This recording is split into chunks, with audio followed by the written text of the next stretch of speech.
Okay, my name is Charles Sims, S-I-M-M-S, Sims, and I happen to be a local visual artist, New Orleans, Louisiana. The paintings that you will see here are only the tip of the iceberg.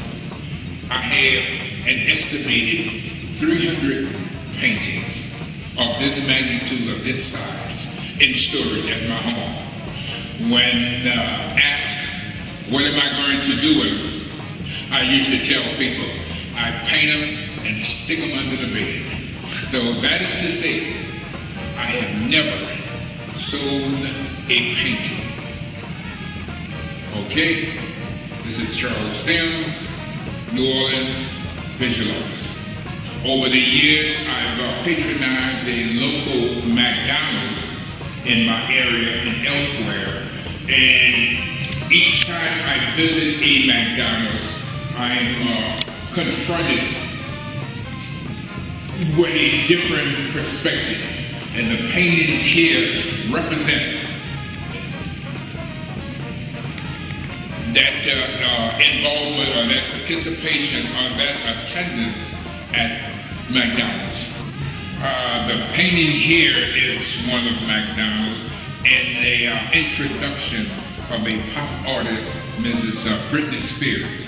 At the time Mrs. Britney Spears became popular in New Orleans, she was only about 14 years of age.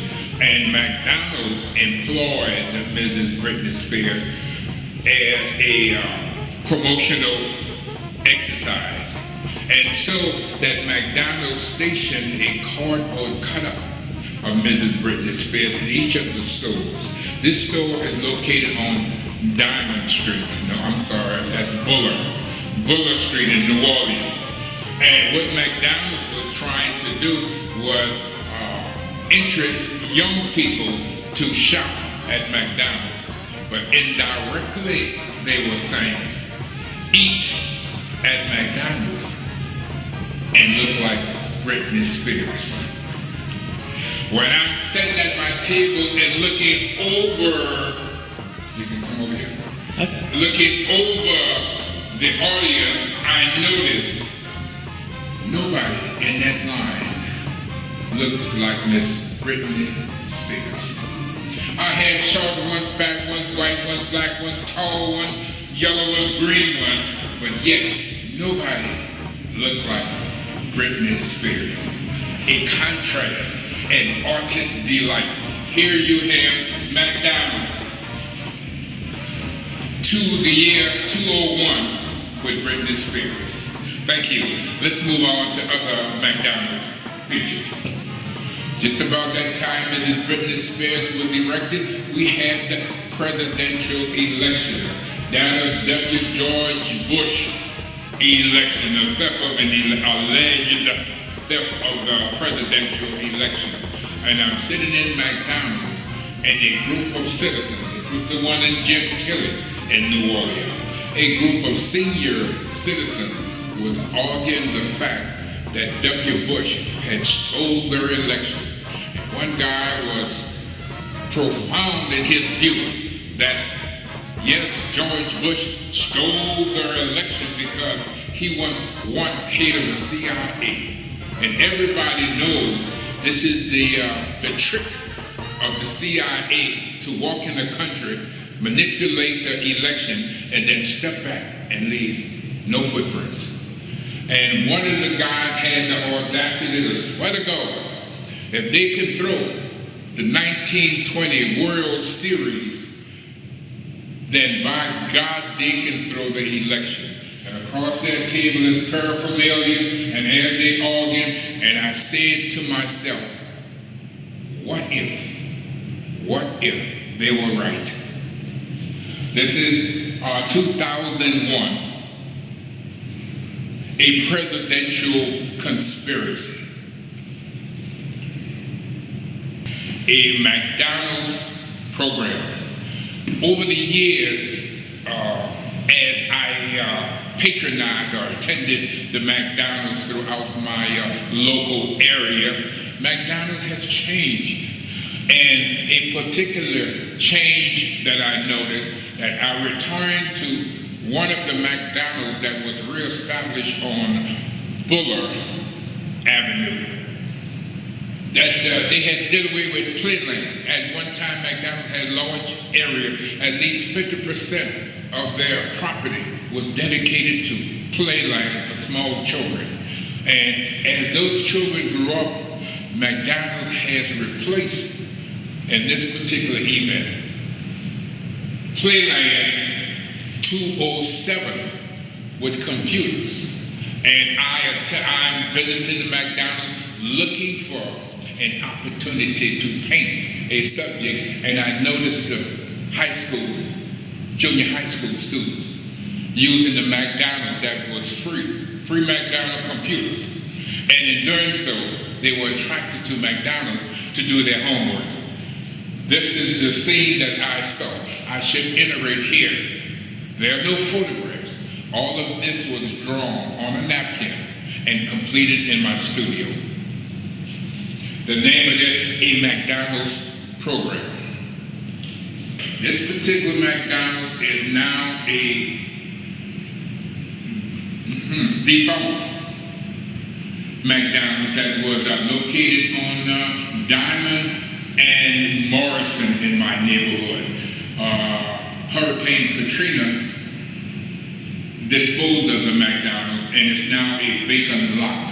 But in its heyday, its earlier time, this particular McDonald's was one of the first McDonald's in our neighborhood. And as you can see, the most popular thing about McDonald's then was the birthday parties. Everybody flocked to McDonald's to throw a birthday party. I find this most interesting because my birthday is December the 18th, which is today. And as a young man, I never had a birthday party, would you believe? During December the 18th, my parents and most of my neighborhood relatives and friends would be concentrating on Christmas, and I was told, happy birthday, Merry Christmas. So Christmas became the dominant subject in my youth. So when I witnessed a birthday party at McDonald's, I'm in sympathy, I'm appalled, all those other words that would take to feel that I never had, as a youth, a birthday party. Thank you, McDonald's.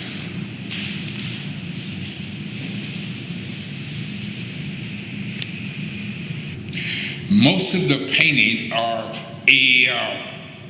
my subjects. I'm often asked about my subjects. My subjects mostly are personal experience. Those that affect me are that of the African American community. What we see here is a McDonald's on Louisa. This particular McDonald's, when you come in the door, they have a small little stand portraying the different objects that they're trying to sell to young children. And by placing it at the door, at the entrance of McDonald's, little children come in and they see the object in the case, and everybody is excited.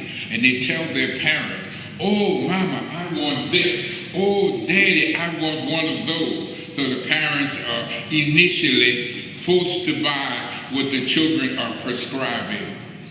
However, to me, when I view the scene that constantly goes on in this McDonald's, it's strange to me because in my youth, learning is taking place here.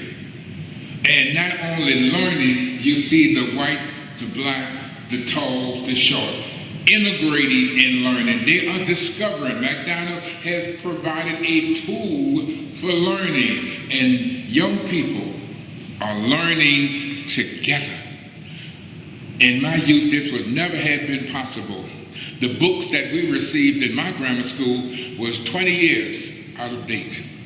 After going to the white schools, being discarded, scratched up, pages missing, they would send them to the black school. But however, the books would be 20 years out of print. Here we have a universal learning, what King called a black man, Jews and Gentile children learning together. That's what this is actually all about. Young people learning together.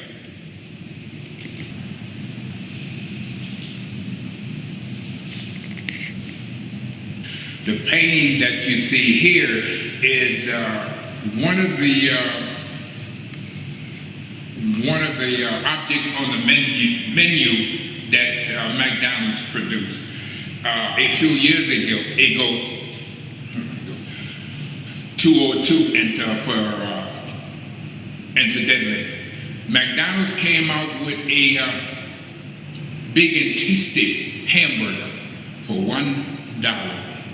Overnight success. However, in our community, African American community, we called it the big and nasty because it was so wet, so plentiful, so much for one hamburger for $1. Again, patronizing a McDonald's. I'm sitting in McDonald's. Across from me, an African American parent coming from school would purchase $1 hamburger, and she would cut it in half or thirds to feed her children. She would bring her cup in her purse and got the free drink, and she was able to feed the family for $1. This is McDonald's big and tasty. $1 hamburger put to good use. Good. Thank you. The ladies that you see here are what we refer to as the ladies of the cloth. There are a number of religious organizations that solicit donations sometimes, or just the friendship of their religion on street corners and at different doorways. These two young ladies were sitting in McDonald's, all dressed in their black robe, as the traditional, very long dress, high-collared sweater, and they used to have a little bag with them that they carried their paraphernalia in. What struck me most was that one was bending over as if attempting to explain her religion, as the other one sat and had her little bag here, acknowledged the other woman's presence. And in between them was a vacant chair. I couldn't get over that. Two young ladies of a different persuasion, but the same God, and between them is an open chair. I find that most interesting. I put it on canvas, and as you see it here, it's called Bible study. Very good, young ladies, very good. The painting that you see here is a transformation of New Orleans. This is called Joe's Cozy Corner. Whenever the newspaper or the media talk about culture, they're referring to this particular scene here, Joe's Cozy Corner. Not too far from the African American Museum was a local bar, one of the surviving jazz outlets in this area. And this particular bar was called Joe's Cozy Corner. I used to patronize the bar to hear the old timers tell stories of the olden days, Louis Armstrong, Fat Domino, and everybody had a tall story to tell. What's unique about it is that in the history book tells us that in the early England period, Elizabethan period, that people got the information from the neighborhood pope read it in a newspaper. The newspaper did not come into vogue until the 1900s or the 1920s. Here we have a group of African Americans who educational level would not meet today's standing. So they get their information at the local bar. And what do we have here is the shoe shine guy that's shiny shoes that attract attention, and all of the other older guys that's around him. Everybody have a tall story to tell. That's what this is all about. Joe's Cozy Corner. Very colorful. Beautiful. This particular painting is a New Orleans special. In my youth, a popular carnival theme was that of the baby dolls. Ladies of the night, young ladies, old ladies used to dress like baby dolls. And in their baby doll attire, they would wear what they called then balloons. And as you can see the balloons here with the little fringe around it, and they would wear a number of can-can skirts and have the little purse, and in the lady's hand to represent that of a baby, she would have a sucker, large big sucker. The other one, in her hand, she had a baby bottle. That was quite common. And she had her little basket, and they would go tiptoeing down the street with tra-la-la boom-tiye as what we called baby dolls. And I remember this particular scene, and I put it down on canvas and reminiscing of New Orleans bygone days. What can I say about New Orleans and its carnival attraction? Here we have the Indians, carnival Indians. And when I say culture, this is a particular facet of the culture of New Orleans. These young men work a whole year to build a costume that costs thousands of dollars, yet they work at minimum wages to produce this heritage that you see here.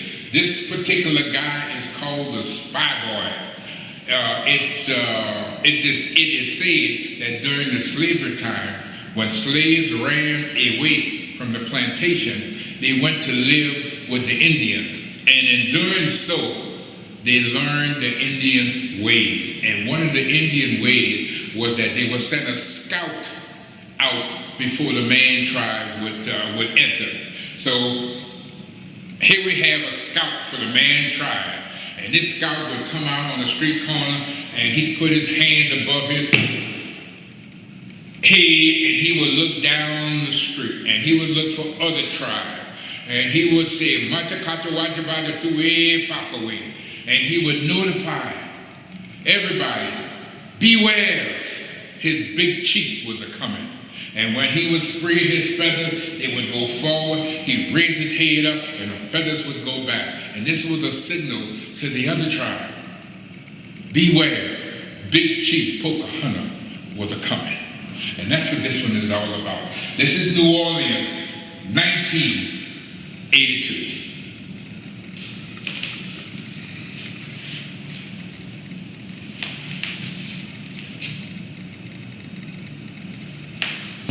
Again, we have what we call in New Orleans the culture. This is the parade, not too far from here. As you can see, there is the overpass. And this is on Ursuline Street. And I believe the name of the group is called the Money Wasters. And like I said for the Indians, these particular segment of society are people of what we call a low-income people, but being denied the upper area, the upper crust of the city, where they would go to fancy balls and the segregation of the olden days, they learned to entertain themselves. And in doing so, they would produce these fabulous clothing, costumes that every group had to identify itself. And this particular group was called the Money Wasters, hence the green, Money Wasters. And what's unique about this particular painting is that heritage from the uncle, the parent, the daddy, other group members is being passed down to the younger generation, that of the heritage will survive. And then all around them they got well-wishers, which we call second liners, and they are following the parade. There is the bass horn in the background, and everybody is having a great time. And here's Soul Sister bending over doing the booty butt, and the other ladies are laughing and join. And in the meantime, the money wasters are passing on to their knowledge, the experience to a younger generation. And this is what I tried to capture here. Again, there are no photographs. You have to see it, feel it, and believe it in order to paint it. Thank you. The heritage down, I mean, they're getting down, and Sister bending over, got her booty all up in the air. See, but it's not about her. She only, what we call parenthetical information. She only lends to the self. The painting that you see here is, again, the culture of New Orleans. As a youth, I lived not too far from here. And on the weekend, this was quite common, what we call a second line parade. There was no club. They would just get a group of musicians, would get together, and they would go down the street playing the instrument.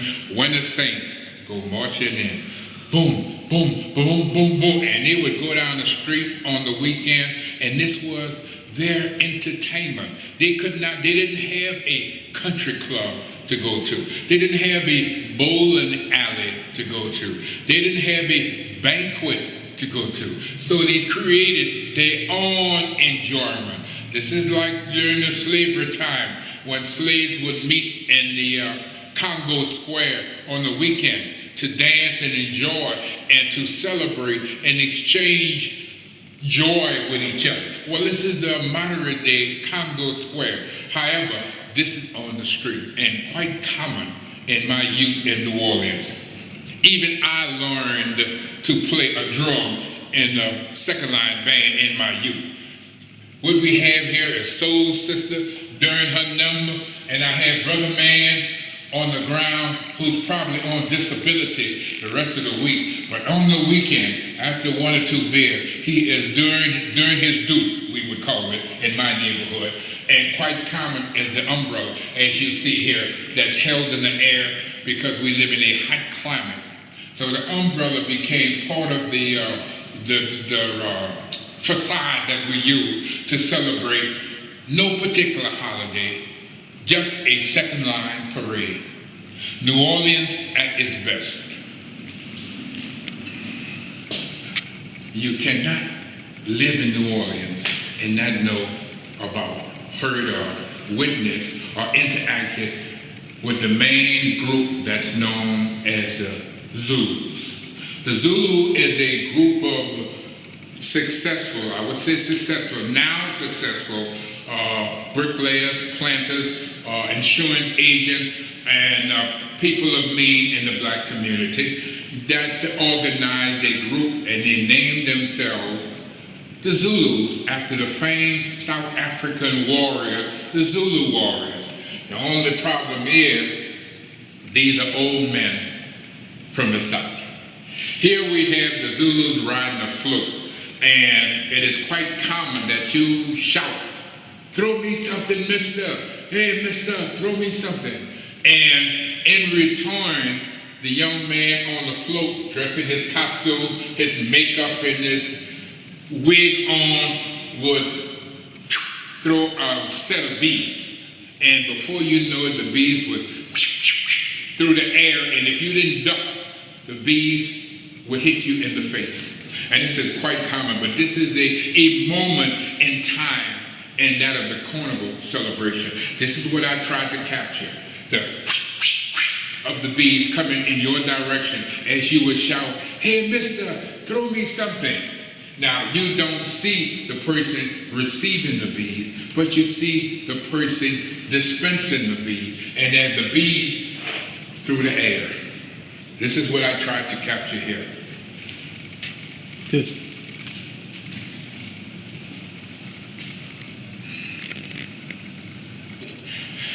This is the last of the Treme paintings. The painting that you see here, Sight, was produced, what year? I have it here, or 202, and perhaps right around the corner from here. What we have here is a parade.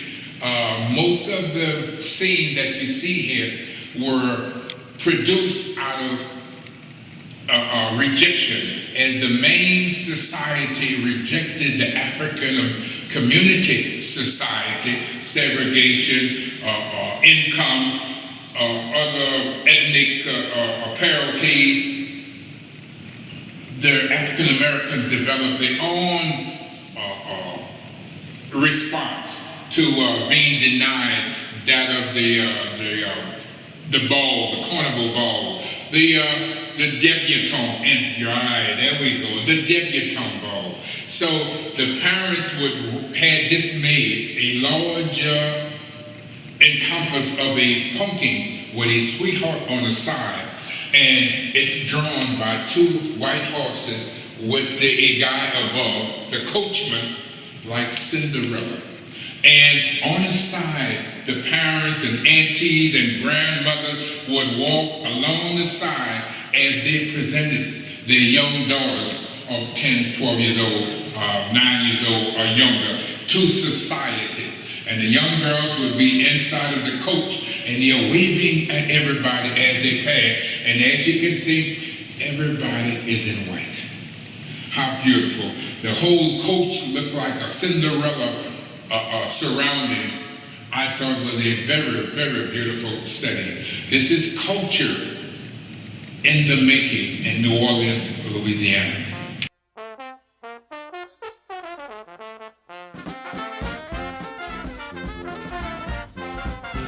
The culture or the paintings that you see around you were born out of adversity. When the African Americans could not participate in the main society, he developed a culture of his own. And what you have seen here this evening is that of the street dancing, the training of the younger people to follow in the adult footsteps, the debutante children inside of the large parking.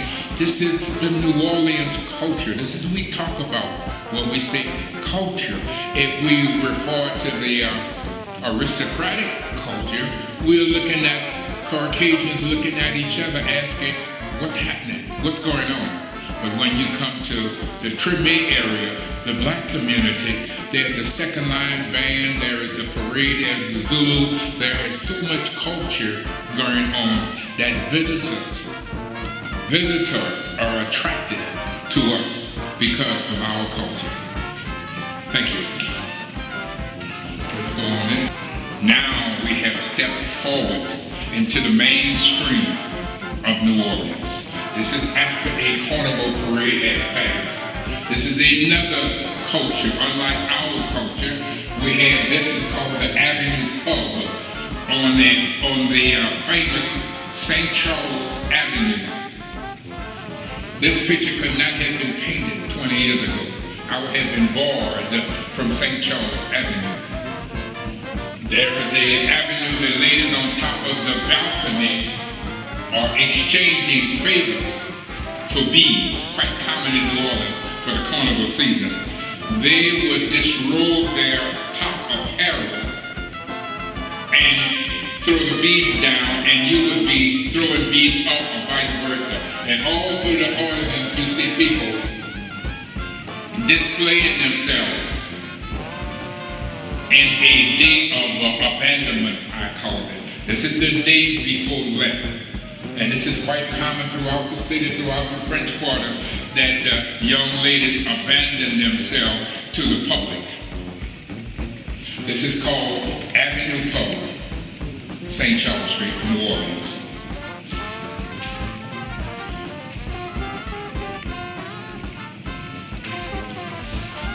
The building here is a Whitney Bank building on Parker Street, built somewhere around the 1900s. It's what we call a Greek revival. There are no metal beams in this building, no metal windows in this building. The only metal is downstairs, that the brass windows and doors and the clock in this particular building. At the time this building was constructed, it was the state of the art. I'm passing on Parker Street in St. Charles, and lo and behold, I looked up, and it was a massive construction, a moderate construction going on around the building. Trucks would pull up, big grappling hooks would come down, pick up half of the size of the building, and they would take these large slabs up, screw them to the building, and go down and get another one. This particular building, the Whitney building as you see here, was built by craftsmen, perhaps free men of color, or perhaps slaves, who put this brick building together, one brick at a time. One brick at a time. And here, modern day, we have a massive construction.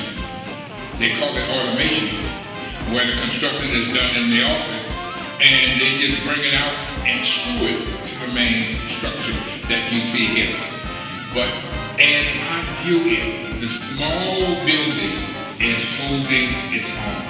Through all of this time, hurricanes, tribulation, depression, it's still standing strong. So here is I try to capture a contrast, the contrast of then and now. This is on purpose in the city of New Orleans. Change is taking place.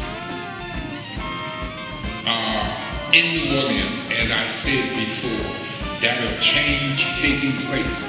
As a young man, a youth in New Orleans, the dominant pharmacist of my time was a drugstore, we called them then, called the Cat Investor, KB for short. And KB was just about on every corner. When you would go attend the main hospital, they would give you a prescription. You would run to KB for services. Well, with the change of time, a new conglomerate came in and they purchased all of the KB drugstores. And what you see here is the dismantling that of the KB enterprise. This is St. Charles Street, and this is Napoleon Street this way. St. Charles Street was the track, the streetcar is going that way. And on this corner, there is the director dismantling that of the Cat Vesto sign. And on top of the roof here, we have Rite Aid. Rite Aid was taken over. So what we have here is a changing of the guards. As I look throughout New Orleans, I'm constantly confronted with the changing of the guards. And I named this particular painting, Goodbye, KB. While in the process of painting KB, I was introduced to that of a patron or a walkabout who suggested that I might look at a restaurant on Patania Street. Now, I've heard of the restaurant, and the young man had told me that perhaps I should visit this particular spot at a certain time in the morning. Well, I went out to see the restaurant that's called Commander's Palace.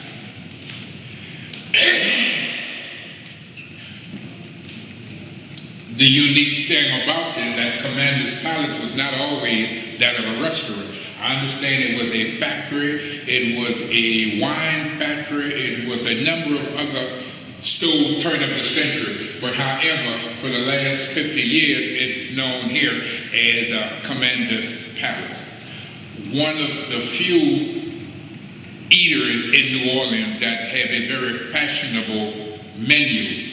The thing that got me was that when I asked why the taxes and the confusion that was going on, it appeared that these particular subjects were going to breakfast. And breakfast at Commander's Palace, it ranged $150 for breakfast.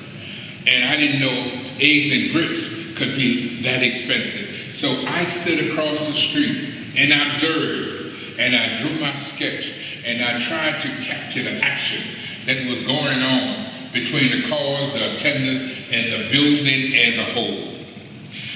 The idea here was to capture a moment in time before it disappeared. Commander's Palace. On the same street, St. Charles Street, there is an all-girls school. It takes up the whole block. Sacred Heart Catholic School. The unique thing about this particular building that I witnessed on St. Charles Street is that it's a massive structure covering the whole block of St. Charles.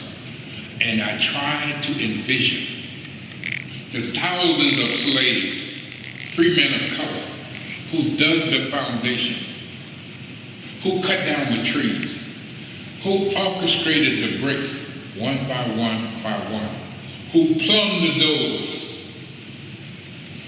painted the shutters, led this building out. And now in our modern time, those who were denied, children were denied access to this building, to this structure, to this society. Now their great-great-grandchildren can attend Sacred Heart Catholic School.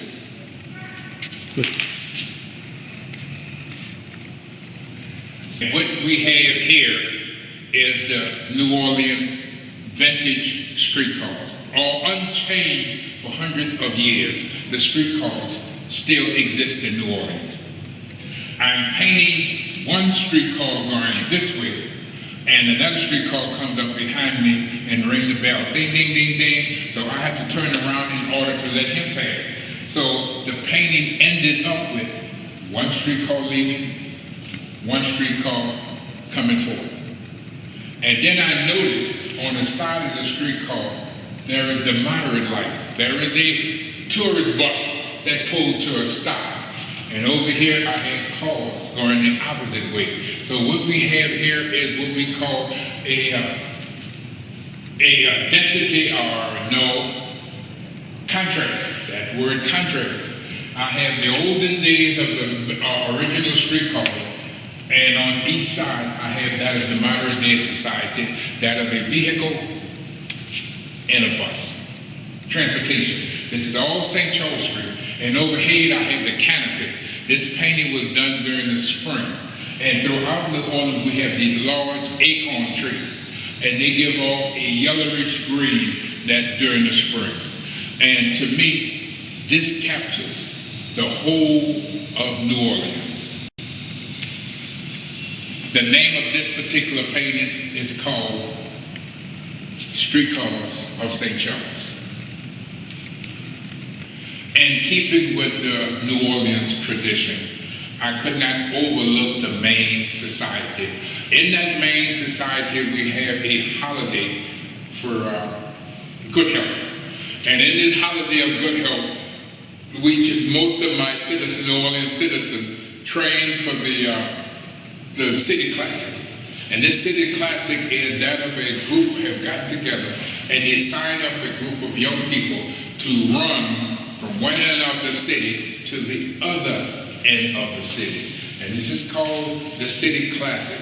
And in this painting, I tried to describe New Orleans as it moves forward. And as it moves forward, we have the citizens, the black, the young, the old, the visitors, and everybody is racing forward for the goal.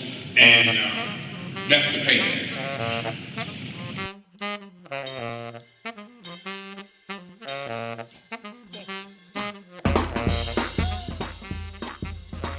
Well, that's it, ladies and gentlemen. I hope that you have enjoyed my collection. Like I said before, I have an estimated 300 paintings of which you see here. And I try to cover all the aspects of New Orleans. I don't paint flowers. I live in the project. I don't paint dogs. I never had a dog. What I try to do is capture New Orleans.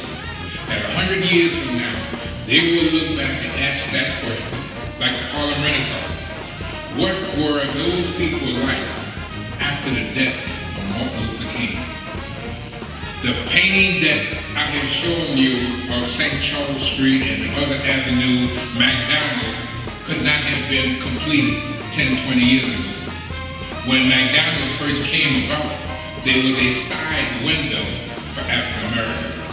St. Charles Street had signs saying no lottery, which meant no African American on the grass. So in this time, I'm free to express myself as an African American. And what you have seen here this evening is that expression of an African American who is enjoying the fruits of Dr. Martin Luther King Jr. Thank you.